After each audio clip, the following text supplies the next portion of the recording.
Hello everyone, তোমাদের সকলকে আবারও একবার তোমাদেরই প্রিয় ইউটিউব চ্যানেলে স্বাগত জানাই।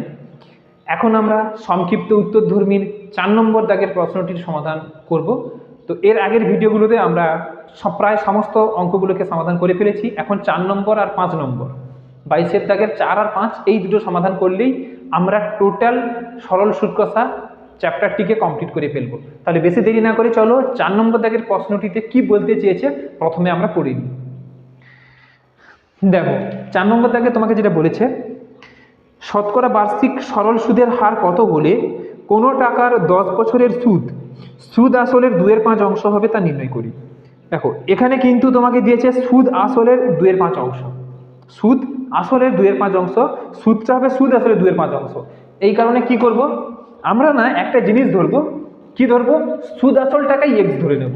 খুব মনোযোগ দিয়ে এই জিনিসটা শুনবে যে আমরা ধরছি কি, আমরা ধরছি যে সুদ আসল এইটা হচ্ছে এক্স টাকা। ক্লিয়ার? আমরা ধরছি সুদ আসল, এটাকে আমরা কি হিসাবে ডিনোট করি? এ দিয়ে ডিনোট করি। এটাই হচ্ছে কত টাকা? এক্স টাকা। ক্লিয়ার? এবারে বলেছে সুদ এটা আই, এটা সমান কি হবে? এটা সমান তোমাকে প্রশ্ন বলেছে, দেখো সুদ হবে সুদ আসলের 2/5 অংশ। সুদ আসলের মানে এক্স, তার 2/5 এত টাকা। ক্লিয়ার? এটাকে 2x/5 টাকা। এবার তুমি বলো এখান থেকে তুমি আসলটা পাবে না। আমরা জানি কি যে সুদ আসল সমান, আমরা জানি অ্যামাউন্ট সমান পি প্লাস মানে আসল প্লাস সুদ, আসল প্লাস সুদ, এইটা ইকুয়াল টু, এটা কি অ্যামাউন্ট মানে কি সুদ আসল, আর এই সুদ আসল সমান আসল প্লাস সুদ, আবার সুদ আসল সমান এক্স, এইটা সমান কি লিখতে পারবো? এক্স লিখতে পারবো। এবার এখান থেকে তুমি বলতে পারবে কি যে আসল প্লাস 2/5, আচ্ছা 2x/5 এটা ইকুয়াল টু এক্স। কেন? কারণ সুদটা হচ্ছে 2x/5। বাহ, তাহলে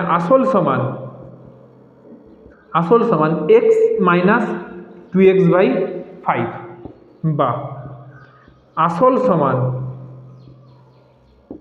সমান 5টা নিচে চলে আসবে, তাহলে এটা কত হবে? 5x মাইনাস 2x, তাহলে এটা হবে 3x/5 এত টাকা।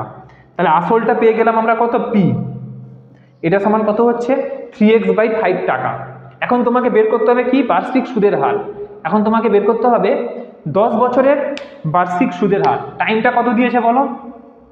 টাইমটা টি, এটা সমান দিয়েছে 10 বছর। ক্লিয়ার? এবার আমরা জানি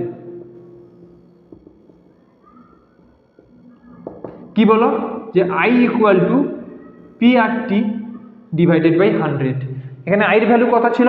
আইয়ের ভ্যালু 2x/5, বা আই ইকুয়াল টু 2x/5, পির ভ্যালু কত? 3x/5, আর এর ভ্যালু কত? আর এর ভ্যালু হচ্ছে তোমার এখানে কত ছিল জানো? আর এর ভ্যালু তোমাকে বের করতে হবে, তাহলে আরটা লেখো এরকম। আর টির ভ্যালু কত? 10 ডিভাইডেড বাই 100। এবার এখান থেকে তুমি কাটাকাটি করলে 5 কেটে যাবে, আর এখানে 10, 10 10 100, এটা একটা হবে। তাহলে তোমাকে এখানে কত হয়ে যাবে বলো? আর কাটাকাটি হবে না, তাহলে আর সমান এক্স কেটে যাবে, তাহলে 2 ইকুয়াল টু 3r/10, বা 3r ইকুয়াল টু 20। দুইটা 10-এর সঙ্গে গুণ হয়ে গেলে কত হয়ে যাবে? 20, বা আর সমান 20/3। অতএব তুমি লিখতে পারবে কি, এটাকে ফ্র্যাকশন, মিক্সড ফ্র্যাকশন করে নাও। ঠিক আছে, এটাকে মিশ্র ভগ্নাংশ করলে 3 6 18, 6 পূর্ণ 2/3। অতএব নির্ণেয় সুদের হার, নির্ণেয় বার্ষিক সুদের হার, এটা হচ্ছে 6 পূর্ণ 2/3%। কত হচ্ছে? 6 পূর্ণ 2/3%। এটা হবে নির্ণেয় বার্ষিক সুদের হার। তো এই ছিল মোটামুটি 4 দাগের প্রশ্নের তোমার সঠিক সমাধান।